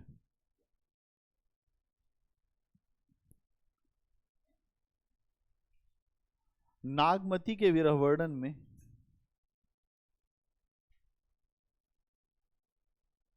फारसी परंपरा के कारण, नागमती के विरह वर्णन में फारसी परंपरा के कारण मसनवी शैली का भी प्रयोग हुआ है। नागमती के विरह वर्णन में फारसी परंपरा के कारण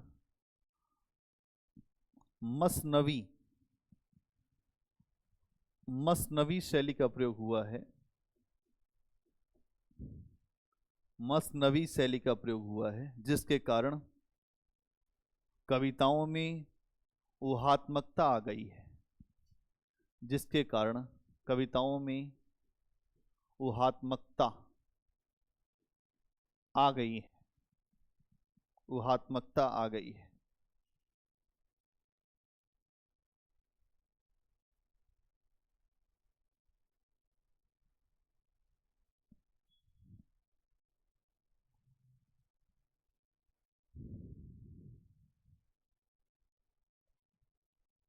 इसका अर्थ है कि विरह का ऐसा, इसका अर्थ है कि विरह का ऐसा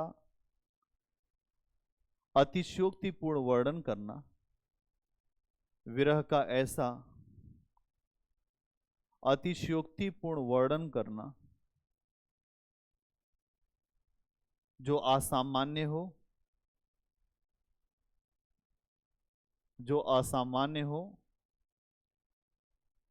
और जो रुचिकर न लगे, जो असामान्य हो और रुचिकर न लगे। जायसी ने भी नागमती के विरह में इसका सहारा लिया है।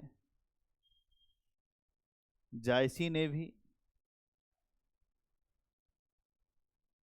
नागमती के विरह में इसका सहारा लिया है, किंतु उसे मजाक का विषय नहीं बनने दिया है।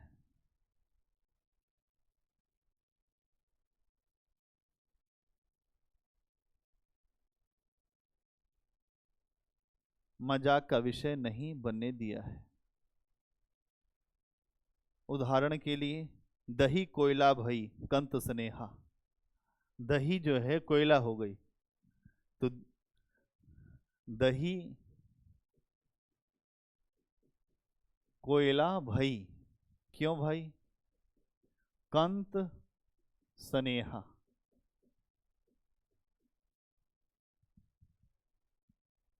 तो दही मतलब क्या होता है? गोरा या गोरे लोग, काले हो गए वो, क्यों?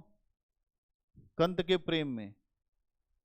दही कोयला भई कंत स्नेहा, दही काली हो गई। खाएंगे पिएंगे तभी तो गोरे रहेंगे, बिना खाए पिए तो क्या ही होने वाला है। यहां यही बता रही है कि दही कोयला भई कंत स्नेहा। और फिर क्या है? तोला मासु रहा नहीं देहा। तोला, तोला मासु रहा नहीं देहा। बस अगली लाइन है कि रक्त भी खत्म हो गया, ये भी खत्म हो गया, वो भी खत्म हो गया, तो फिर क्यों जी रही हो? मरो फिर।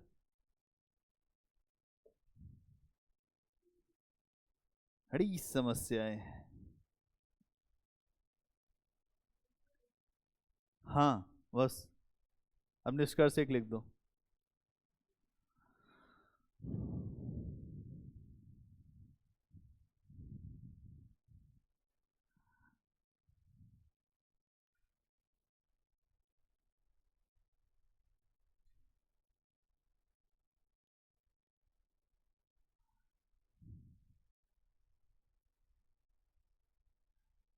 कुल मिला जुला के लिखो। कुल मिलाकर कहा जा सकता है, कुल मिलाकर कहा जा सकता है कि नागमती का विरह वर्णन, नागमती का विरह वर्णन एक हिंदू पतिव्रता नारी का विरह है। एक हिंदू पतिव्रता नारी का विरह है। एक हिंदू पतिव्रता नारी का विरह है, जो वासना से उत्पन्न नहीं हुआ है, जो वासना से उत्पन्न नहीं हुआ है,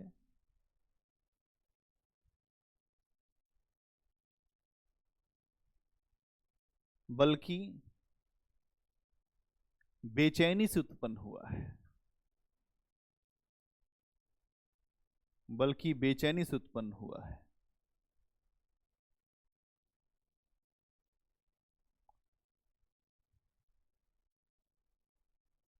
इस विरह में, इस विरह में, इस विरह में मध्यकालीन नारी की दास्ता, इस विरह में मध्यकालीन नारी की दास्ता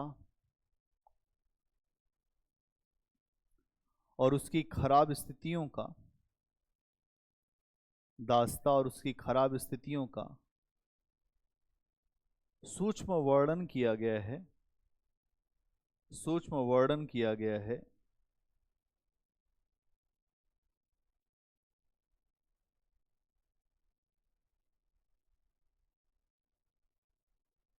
यह मानने में कोई अतिशयोक्ति नहीं होगी, यह मानने में कोई अतिशयोक्ति नहीं होगी कि अपनी अद्भुत साधारण क्षमता, अपनी अद्भुत साधारण क्षमता, व्यापकता, अपनी अद्भुत साधारण क्षमता, व्यापकता और प्रेम की पवित्रता, व्यापकता और प्रेम की पवित्रता जैसे तत्वों के कारण नागमती का विरह वर्णन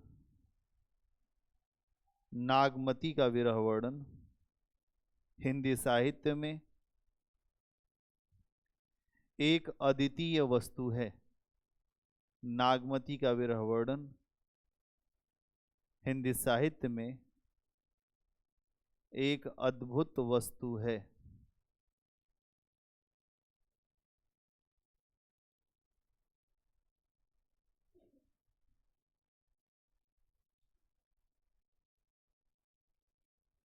हो गया?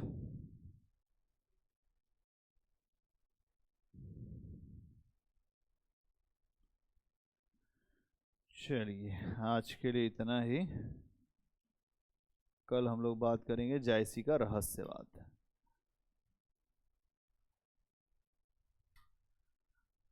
आई बात समझ में?